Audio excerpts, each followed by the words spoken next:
taking a shot at That shot was at when me. they were going good.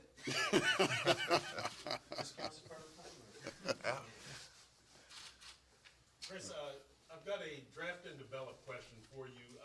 By my count, over the last 3 years, you guys have drafted 22 players, 18 still on the roster, 8 or 9 could be starters, which is almost half of your starters. So how do you think you've done as far as draft and develop over the last 3 years?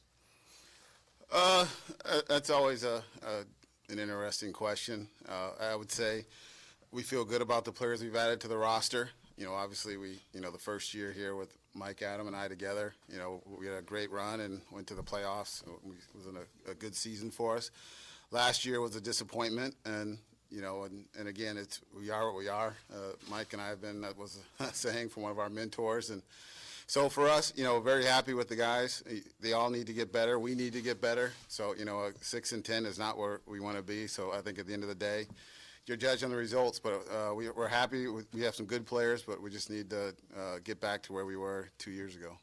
Chris, can you explain to us a little bit of the process of actually making the pick when you guys are getting maybe 5 spots away from wherever you're picking, what kind of conversations you're having, and specifically, it'd be good to know what Adam's role is in that. Well, for us, this past week, all this week, and a little bit of probably Monday and Tuesday of next week, the three of us will have talked about through every scenario that's possible, just about. I mean, obviously, we don't know what's going to happen being at 11, but we've talked through trade possibilities, who might be there, who may not be there. So for us, the big thing is just the communication, talking, and working what we think is best for the Dolphins. And, Adam plays a big role. He coaches the team. Mike and I, we have to get players that he wants and he feels it fits best for what he wants to do offensively and defensively. So we work with the coaching staff as well. And so our scouts have done a great job, led by Adam Ingroff on the college side, and Anthony Hunt has done a great job for us on the pro side as well through the free agency process. So, for us, when the pick's coming up at 5, we'll start getting together and looking at the board and see who's there. And most of the decisions have been made, by next week before, like I said, on Monday or Tuesday, we'll kind of know. We'll have an idea, but there's always, a wrench that gets thrown in from someone on draft day. And Jason, just to add to that, listening to Bill Poling last night, who did as good a job as anybody for years, he talked about when he was drafting in the 20s, it wasn't until they were at 15 did they really have a sense of okay, it's going to come down to these 2 or 3 guys. So, seeing where we are at 11, it's the same for us. We could sit here and we're all these different scenarios with that, but until you're just a couple picks away, we're really not sure how it's going to unfold. Chris, when you actually get to that spot, is you have it narrowed down to maybe 3 guys or 5? How many guys is it, and who's making the final call on which one of those players it will be? No, we go through it, and again, I don't think it's, everyone always wants to make the final call. For us, the 3 of us work great together. So we'll have discussions before, and like last year, for instance, we had 2 guys targeted our pick, and we ended up with Charles, and Charles was the higher one. So we felt good about it. We were going to make the pick, and we got 2 calls from teams below us that did very well last year, calling to trade up to the pick, and at the end they told us it was for Charles. And so, for us, he was the guy we were going to take, so we were happy to get him. So, from that standpoint, at the end of the day, it gets there, you'll always have 2 or 3 guys you like, and you make that decision on which one fits best. What are some of the things that would cause a player to be completely off your board or significantly moved down? There may be character issues. There's certain things that, Drew Brooks does a great job investigating, all the background on players. But, there's some things, we take each player individually. So, you never want to say you'll never take a player that's done this. But once you spend time and get to know the players, and you kind of get a feel for, maybe this guy's not for us, and we wish him best and go on. So, it's a process. We don't just jump to any conclusion right away. We go through. So for us, it's at the end of the day, we want guys who we feel comfortable that would be, represent the Dolphins well on and off the field. Chris, you mentioned the 5th pick kind of being the zone where you start to get an idea of how the draft's going to unfold. There's been a lot of debate about some teams moving up in that top 5, top 6 to get a player they've targeted. Not saying who you might target if that's the case, but if there's a guy at 5 or 6 that really is on your radar that you love, do you have enough capital to go get into the top 6 if you decide to do that? I think there is. I think you can always make a deal to move up. It's just always depending on how much you want to give up. At the end of the day, it's, you've seen some deals where some teams where, you know, we may think that, wow, they gave up a lot to get up there. Then there's other times that they're like, wow, they didn't get enough. So, but it's, if teams want to move up or down, depending on what they want to do, you know, we've had a situation here in the past with, when we made a trade in the first round that we really didn't give up a ton and, for a player. And so at the end of the day, you can move up or down, I think, fairly easily, but you also still need someone to want that player or want to move out of that spot. So Chris, you've talked about best player available, and that's what you want to do. You want to get the best player available. But you have needs. You don't have a starting tight end. You don't have a starting strong side or outside linebacker or whatever. So how do you balance best player available to fit also needs? Well, when you build your board, you're always building it for the Miami Dolphins, for your team. So as you're doing it, you'll start evaluating each position, and you'll start ranking the players, how you think their value in terms of on and off the field. We do our psychological testing. If some guys come in for visits, so we spend a lot of time with the players to get to know them. So once that process is done, and the film obviously takes precedent, that's going to tell you really what he is. And you build all the other stuff. So when you build your rosters, when we say, you know, best player available, you're still looking at your roster because we're building it for the Dolphins. So we're not just saying, hey, the NFL says this guy's the best player, we're going to put him up number one. So there may be, say, and I'm just saying us, but you may have a team that has, you know, 4 quarterbacks, and they feel good about their 2 starter, or, you know, starter and the backup. And the quarterbacks here in this draft are good players, but they may not have them ranked that high in the draft because they're building their board for their team needs. So the need is built into the best player. Yes, because you're always building for your roster. How do you perceive the depth and variety of talent at these 2 positions, linebacker and tight end, this year's draft class overall? I think I think it's balanced. I think there's depth to both those positions. Every draft you have guys you like at the top, but I think you can find value, and the draft's always shown there's value through that. But I think the tight end group is a deep group this year, and there's some good linebackers value, especially mid to late round as well. Chris, it seems like Adam's been doing a lot of work relating to reviewing last year and planning ahead for next year with scheme and things like that. How much do you bring him in on a lot of the months leading up to the draft, as far as do you give him film on a guy to watch to get his input, or how do you involve him in that? Well, you probably know how Adam is. Well, during the season, he's just focused all on our team and getting better and free agency. So he likes to work in stages. So once we get through, probably he'll start coming in when our February meetings. He'll come in a little bit, sit in for a little bit. But from that point on, he'll ask Mike and I for a list of players. He say, hey, give me 5 players of this position, and he'll work through it that way. But even now, he's upstairs watching college players right now still. So he's in it heavy, but he doesn't really start dialing in on it until probably mid-February. And really, like, the process starts going back to the end of the season where we evaluate our own and figure out who we can keep, and then also what our needs are, and then we just start hitting it in free agency. And, you know, obviously the draft's the next opportunity, but that'll go on through, you know, the summer and, you know, into the early fall. Are the Miami Dolphins comfortable where you are at quarterback, or do you need to come out of this draft with another quarterback? Well, Ryan Tannehill's our quarterback. We feel good about Ryan. We're excited to have him back. For us, you've heard us before, competition. We love to draft at every position, doesn't matter who it is. So for us, we can come out and find one, yes, but we're not going to, you know, reach or overextend for something. Again, we'll make the decisions, but we'll always keep looking at evaluate the roster post-draft. We'll keep looking. So, and that's at every position. So.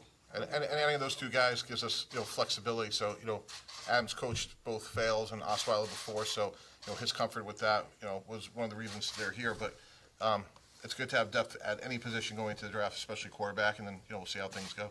Mike, can you give us some insight into what goes on over the last week now? Is your phone ringing off the hook? Is there silence a lot of the time? Are you readjusting things? Just give us a little bit of insight of what this last week is like. Yeah, I think we're just, you know, we kind of divide up the teams a little bit, and, you know, we try to get a sense of, you know, what's going to try to happen the best we can and touch base with as many teams as possible. But, again, like we said earlier, until we're 3 or 4 picks away, you really don't know what's going to happen. And I think the reason for that is there's other trades that we can't project. So if we think a team 4 spots ahead of us has a certain need, but a different team trades up with a different need, that that's going to affect where we're going to go. So, as Chris mentioned, I think at this point it's just crossing the T's, dotting the I's, and that goes for security, medical, all the different areas that touch the draft process, and then just let it unfold. And we'll be surprised just like everybody else will be in this room. So all we can worry about is our preparation, and we'll be ready to go. I'm sure you guys have done extensive research on every possibility with the 10 teams in front of you. How do you feel about the 11th slot on all those different possibilities you worked out, getting a guy that you really want? Yeah, Joe, I was joking with Chris about this, that wherever if you have the 11th pick, there's 8 guys you love. If you're at the 8th pick, there's 5. That's just one of the axioms. So, and look, maybe we wind up trading back. You never know. So, I think we feel really good about our preparation, and we'll see how it unfolds when we get to 11. Mike, what was your reaction to the Jets-Colts swap? Did that, as far as the price that it took to move up 3 spots, does that set the market higher than you expected? We track it. We actually, our guys do a great job. Brandon Shore, Dennis Locke in analytics, they do a really good job of tracking and value. So, obviously, 3 twos for 3 spots. It looks like one team's targeting something. So that doesn't necessarily affect the rest of the trades. And sometimes trades before the draft have one set of criteria, whereas once you're in the heat of the moment, things. I think the trade. My view of that is always the trade chart's a great guideline, but at the end of the day, if 2 teams want to get something done, they're going to get something done. I think we talked to you guys some about the quarterbacks in January, but now 3 months later, when you've really obviously done all the homework on these guys, is there any 1 or 2 traits that stand out from this class? And you as a franchise, what's the most important thing? Is it accuracy? Is it arm strength? Is it durability? Is it leadership? When you judge a quarterback, what is the one thing you want? I think the biggest thing with getting to know all these guys is they're all very smart kids.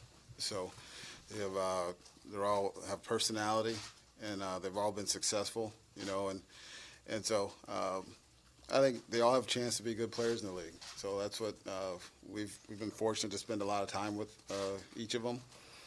So we like them. And in terms of the quarterback, again, like we talked about, it's all this. Everyone's looking for the same thing. It's the leadership, the intelligence, ability to process information, accuracy. Is the guy a winner? Is he durable? So all those things, everyone's looking for the same traits for those quarterbacks. I think the other thing I would add too, with this class, not just the quarterbacks, it was the poise. A lot of these first-round players and some of these top players have that they're very polished. That you can tell that they're used to the spotlight. I think that's just the popularity of our sport, be it college football, the way it's covered now, and the number of premium games, because they're coming in and you look at them they're wow, these are pros. How they handle themselves, how they talk, communicate, how they dress. You can see that for some their transition will be very easy, and they're very polished. Would you be surprised if there are 6 that go in the first round? Because that seems to be not a likelihood, but a possibility. Nothing surprises with the draft, as you know. I mean, there's not just a quarterback position. There's always, every year, there's one where everyone's shocked. A lot has been said about improving leadership, culture, and so forth on the team, on the roster this year going forward. You've had to import a lot of those guys through free agency. Shouldn't you get to the point where you draft those guys and they're, yours, instead of having to bring them from someone like a Frank Gore or a Danny Amendola or a Sidney from somewhere else? Yeah, I think those guys are also good players, and I think it's hard to lead unless they can produce. So I think those guys, I think we're happy with the players we've added, and we want to keep adding players. And I think there's a lot of good young players here that have leadership that maybe hasn't been covered, but someone like a Bobby McCain who, and there's a lot of different ways to lead. Leadership to me isn't just about giving a team speech. It's about how you conduct yourself, how you get better, how you hydrate, how you study. Do you grab a teammate with you? So, and maybe those aren't household or noteworthy names, but there are, I think, a number of young guys, as Chris has alluded to. We feel good about the process we've had over the last couple of years, and maybe it's not to the forefront yet, but we think there's a lot of good young players here who do have leadership attributes. So Mike, in your going first- forward, it's not that big a deal? No, I mean, you always want to add good people in the locker room and stuff. And I think with us, what do we have, 35 players under 26 or something on the roster? So, I mean, Danny's a good player. Josh Sitton's a good player. They've been to Super Bowls. And just to have those guys around, such young guys that are coming into their own in the league, I think it's a great benefit. And so for us, the players we've drafted, I think you've been around some of them. There's a lot of them, you know, Devon Godchow, all these guys, you know, Raekwon, you guys haven't been around him a lot, but if you ask a lot of players, they talk about how mature and what type of leader he is. And I'm just throwing those guys out, but all these guys are all fighting at the bit to take over and be leaders on this team. So we're excited about it.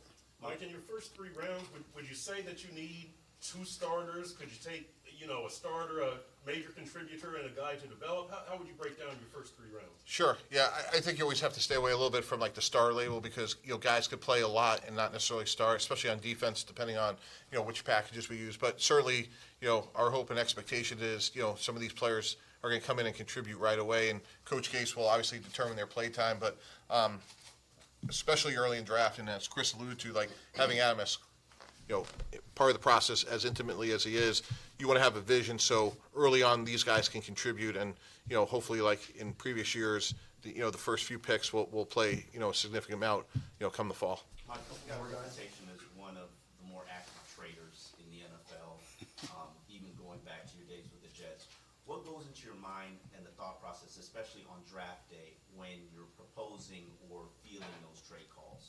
Yeah, I think for us, it's just, you know, again, being prepared, Omar, and looking for opportunities like, you know, the Kilgore trade was, you know, that just kind of popped up, and we felt like that was, you know, a good opportunity for us. Like I said, Chris and I will work the phones quite a bit between now and next Thursday to get a sense. And it's rare, like, to sit there at 11 and, you know, you're on the clock and then the first conversation of a trade happens, you know, be it if someone else wants to come up for the 11, like, you have, like, multiple conversations. So I think, again, just try and be prepared to look for opportunities. Likewise, like, if you're trying to move up, you know, you're working the phones, you know, several spots ahead and saying, all right, you know, what's reasonable for us? So I think a lot of work goes into it, and then, you know, we got to make the best decision once those opportunities present themselves. Do you make those calls before Thursday, or Sure. do you make those calls on Thursday? Do you wait for the calls to come to you? I think it happens both ways. Yeah, it's kind of fluid how it works. You Yeah. know, like Mike will have talked to a ton of people, and I'll talk to a few, and we'll talk all the way up until draft day, and then sometimes after the 3rd or 4th pick, someone will start calling us. But to answer your question, Omar, those conversations will happen. They will start before Thursday, and sometimes it could be a team saying, "Hey, we come up for 2 players," and then, you know, we try to keep that alive. And likewise, hey, you know, we're sitting in the second round, like we call a team 10 spots ahead, like, hey, we want to come up. If 1 or 2 guys are there, we'll come up and we'll give you, you know, a third. And is that good enough? And then, because a lot of that has to happen before you actually get to that part in the draft. And I think that's the part that maybe is a little bit misunderstood is, you know, for every 10 calls you make, you may get 1 trade done. But very rarely does a trade actually start while you're on the clock. Coming back to the quarterbacks in this draft class, what did you think of the readiness and the, you know, ability to play right away of some of these quarterbacks in this class? I think it'll be for whatever team that chooses these players, what you ask them to do, you know. And so there's always going to be a developmental phase. The college game does things different than the NFL. But I think the one thing that's impressive about the 5 or 6 guys you're talking about is they're all very smart. And they've played for coaches that have systems that, you know, some people may say are simple, but they were asked to do a lot of stuff. So I think for us, you know, the good thing here is, you know, the guy's going to come in, Ryan Tannehill's the starter. So you're going to sit and learn behind Ryan and compete with Ryan. But, you know, at the end of the day, Ryan's our starter, and he's going to get a chance to learn. Final question on C.J. Anderson. You guys obviously were in it 2 years ago, I guess. Now they got Frank in. Does that preclude going back to C.J.? Is that a possibility? Yeah, I mean, we'll certainly see what happens, you know, once we get after the draft, you know, with any free agents, and, you know, we'll see where we are, you know. Gotta get through the draft here first. That's the next opportunity, and then we'll look at other things, you know, once we get through that. Mike, All right, thanks, guys. Thanks, guys. Thanks. Thank you.